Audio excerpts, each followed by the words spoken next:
Bonjour à toutes, bonjour à tous. Bienvenue dans Grand Format, chronique Radio Topside qui met en avant des métiers d'hommes et de femmes atypiques, peut-être mal connus, voire en voie de disparition. Et c'est le cas aujourd'hui d'un métier dont va nous parler notre invité, Fabien Gauthier, qui est artiste, peintre et fresquiste. Bonjour Fabien. Bonjour. On va adopter le tutoiement parce que je crois qu'on se connaît depuis l'adolescence. Je pense, oui. Ce qui ne nous rajeunit pas, mais bon, on passe très rapidement là-dessus. Fabien, alors fresquiste, on va un petit peu redéfinir ce qu'est un fresquiste, quelles sont ses compétences, les qualités qu'il doit posséder. Alors un fresquiste, à l'origine ce mot n'existait pas, il est artificiel, mais le fresquiste c'est celui qui fait des fresques. Et le travail de la fresque, c'est le travail qui se faisait sur les murs, sur les plafonds, sur les façades, donc, mais avec de la chaux, dans un enduit de chaux. Maintenant, tout décor est appelé fresque, parce que bon, les fresquistes du siècle passé faisaient des scènes de sur guerre, des grands formats en sur plus. de très grands formats, bien sûr, oui, très grands formats. Donc tous les palais vénitiens, en Italie, en France aussi. D'ailleurs, on a dans nos châteaux anciens, on avait la fresque date depuis l'Antiquité. On la trouve déjà à Pompéi, on la trouve à Knossos. Donc déjà, le décor à fresque existe depuis la nuit des temps. D'accord. Alors, écoute Fabien, tu es mentonné d'adoption.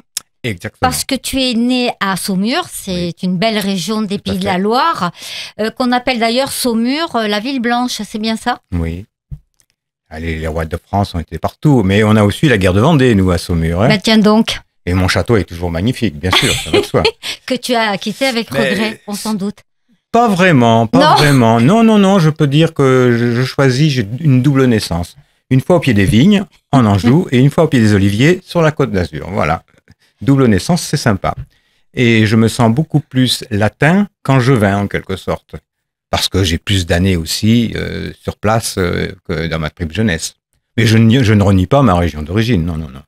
Elle est très belle aussi. Le château de la Loire, c'est fantastique, c'est à voir. C'est merveilleux, en effet. Alors dis-moi, il y a quelque temps, sur un morceau de papier froissé, un petit mot, tu as écrit « Tout être humain a certainement un destin qu'il ignore. Son enfance et sa sensibilité le prédisposent à son avenir. » C'est un petit peu ton cas, puisque toi, tout part de la petite enfance. Explique-nous tout ça. Ben, bien sûr, oui. De toute façon, l'enfance, mais c'est pas propre à moi-même, c'est propre à tous. Je pense que lorsque l'on est, on ne sait pas ce que l'on sera. Un gamin, c'est un gamin.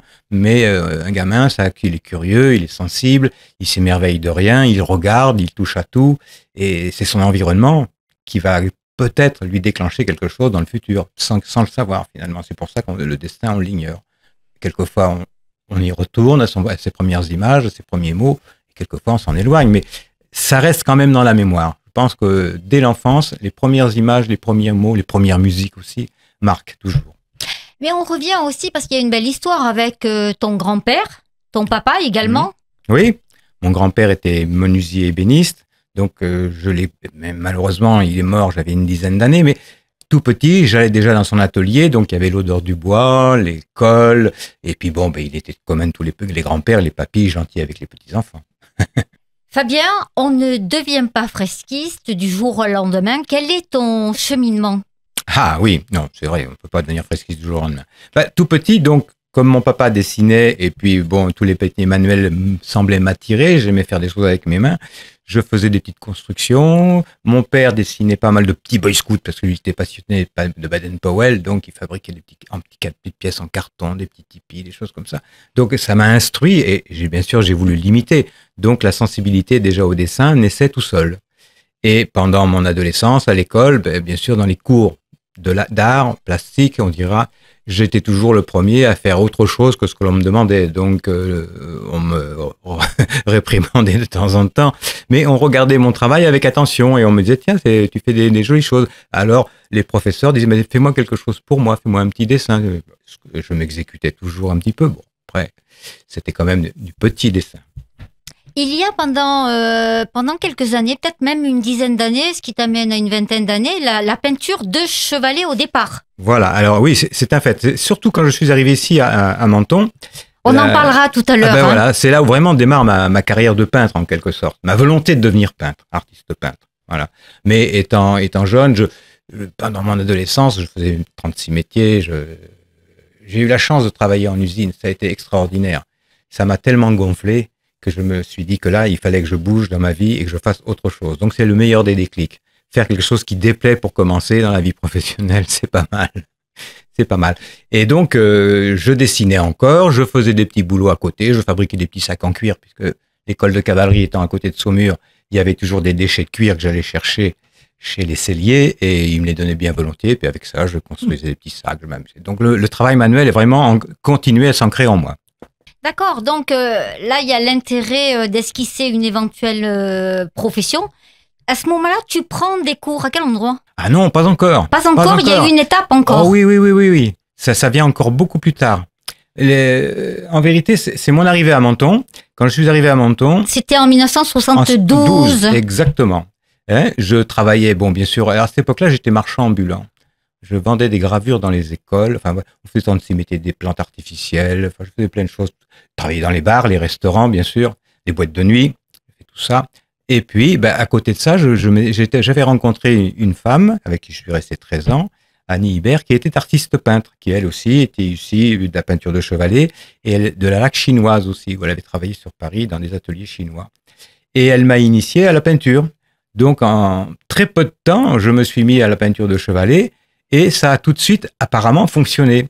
J'arrivais avec une dextérité déjà correcte pour pouvoir présenter des tableaux dans des petites expositions. Donc, mon grand démarrage s'est passé là. Et là, j'ai fait, bien sûr, amoureux à l'époque, c'était Salvador Dali. On était tous fous du surréalisme. J'ai toute ma période surréaliste. Je faisais que des tableaux un peu fous, mais bon, amusants pour moi. Et ça a vraiment déclenché l'amour de la peinture et la maîtrise de la peinture. Alors ça, je l'ai appris finalement presque en autodidacte avec elle. Mais tu t'instruis quand même en Italie, non? Après, il y a Florence. Non, il y a encore autre chose. Oui, il y a une étape. Et oui, il y a toujours. On franchit que des étapes, puisque avec cette femme, avec Annie, on bourlinguait aussi. On faisait aussi encore du travail de marchand ambulant.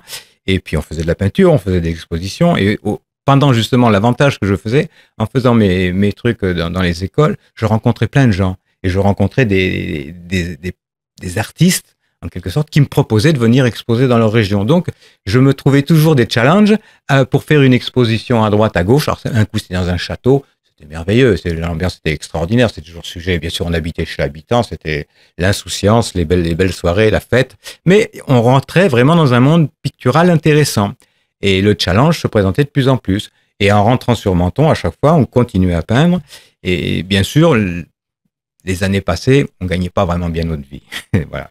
Le grand problème, c'était ça. Fabien, l'éveil au décor par le bâtiment, c'est quand tu es à Menton, que tu as ton atelier dans la vieille ville en 1980? Oui, tout à fait. Alors, c'était pas le décor, c'était encore la peinture à ce moment-là. Mais pour manger, puisque la vie était un peu difficile, je faisais 36 métiers, comme on dit, 36 misères. Donc, je faisais aussi le peintre en bâtiment. Donc, je faisais du traditionnel, mais les gens qui me connaissaient me disaient toujours, mais Fabien, tu vois qui sait dessiner, tu peux pas me faire quelque chose sur un mur, là, chez moi? Je dis, oui, pourquoi pas? Donc, c'est comme ça que je me suis intéressé au décor. Alors, bien sûr, c'était un peu timide au départ, mais je me suis donc dit, il va falloir quand même que je me renseigne un peu ce qui se fait au niveau du patrimoine. Donc, c'est là où j'ai commencé à bouger un peu plus en Italie, à aller voir tous les grands palais, les palaces, les églises, bien sûr.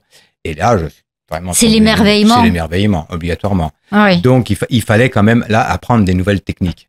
Après, la mise en scène, c'est autre chose.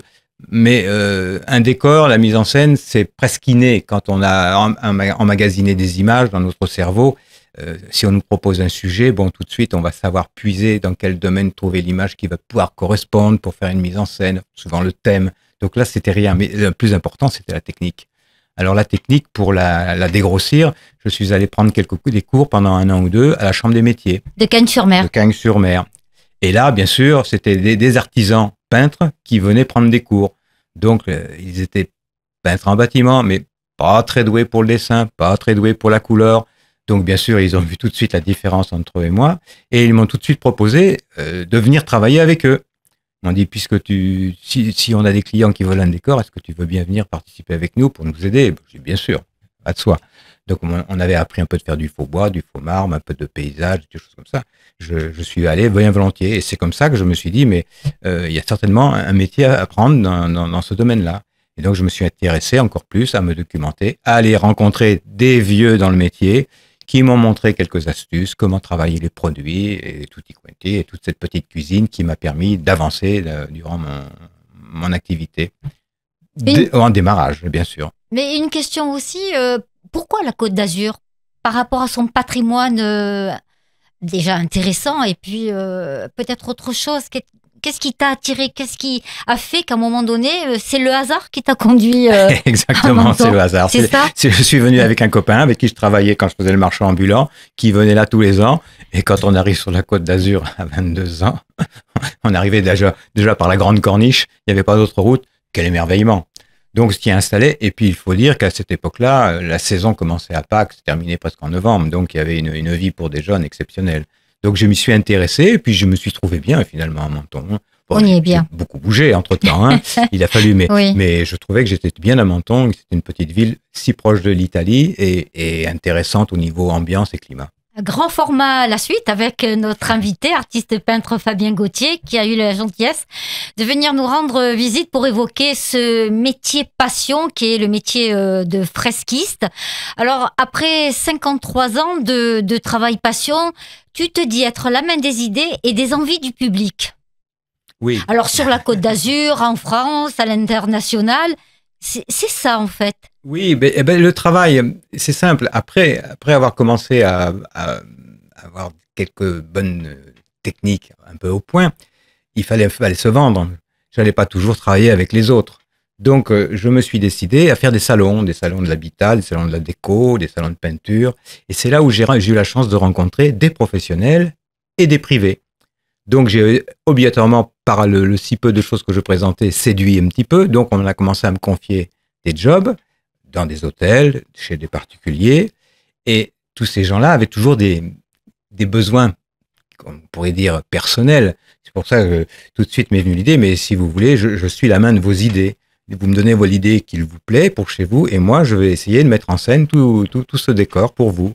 Et donc, comme cela, j'ai cheminé de décor en décor, avec des challenges des fois difficiles, parce que faut contenter déjà un client qui est souvent capricieux, et il faut lui trouver des idées qui sont à peu près géniales pour lui, et en harmonie avec ce qu'il va aimer. Donc là, c'est vraiment l'épreuve extraordinaire, et la difficulté intéressante, justement, qui m'obligeait toujours à me documenter, à me renseigner. Ça, c'était important. Donc l'enrichissement au patrimoine, c'est fait obligatoirement par nécessité. Et la Côte d'Azur, bien sûr, s'y prêtait énormément puisqu'on a un patrimoine si exceptionnel. Un mot avant de nous quitter pour évoquer ton désir de créer un décor à la chapelle de Castellar. Ah, alors là, c'était très simple. Ça remonte à très loin. Je faisais, donc tu as connu d'ailleurs, le Salon des métiers d'art. Oui, à Menton, absolument. Qui était exceptionnel. Je regrette que ça ne continue pas parce que vraiment c'était exceptionnel. Et là, j'ai rencontré tous ceux de la Jeune Chambre économique qui faisaient ça, dont Monsieur Garafo Rodolphe, qui en faisait partie. Et quand c'est lui qui s'occupe à Castellar de tout ce qui est patrimoine et architecture, on va dire, et quand il a eu ce projet à soumettre, il a tout de suite pensé à moi. Alors qu'on ne s'était pas vu pendant peut-être 20 ans ou 30 ans. Mais c'est beau, la mémoire des gens, c'est intéressant justement. Quand on a séduit les gens par son travail, ils le gardent en mémoire, ils savent que vous êtes là et on vient vous chercher. Et le côté génial, c'est que j'avais une page blanche. La seule contrainte, c'était la chapelle des pénitents blancs. Donc, mon devoir était d'assumer et de déjà aller repartir aux renseignements, aux archives, voir ce que c'était qu'un pénitent blanc, parce que pour moi, un pénitent blanc, c'était un moine, et non, c'était pas, enfin, c'est un faux moine, puisque l'origine du pénitent blanc, c'est un laïc qui s'habille avec une robe de bure pour ne pas être reconnu, donc on pouvait trouver des notables comme des gens simples. Donc, après toute cette historique, je me suis instruit, ça m'a permis de composer pour la chapelle un décor inhérent à ce sujet-là. Donc là, c'était génial. La page blanche, pour moi, c'est fabuleux. C'est les meilleurs des challenges. C'est ce que tu dis quand on te demande quel est ton véritable bonheur dans ce métier. Tu réponds la page blanche. La page blanche, oui. Et la créativité, toujours. Et ne jamais faire 2 fois la même chose, si possible. Même si, quelquefois, on a des remakes, on se réplique sur certaines choses, mais c'est la nécessité du lieu qui va l'éprouver. Mais à chaque prochain projet, il faut absolument qu'il soit différent. Merci infiniment, Fabien Gauthier. J'espère que cette chronique aura permis peut-être à des jeunes de susciter une vocation, parce qu'il y a des métiers comme ça qui disparaissent et c'est dommage. Mais petit à petit, on y revient. Tu es d'accord avec ça? Oui, entièrement. Moi, entièrement d'accord. Je pense que il faut être battant, faut oser. Faut oser, il faut s'intéresser et puis mettre les pieds dedans et y aller. Même si on se trompe, on recommence, c'est pas un problème. La peinture, c'est intéressant pour ça. On efface, on recommence. Vous avez bien noté.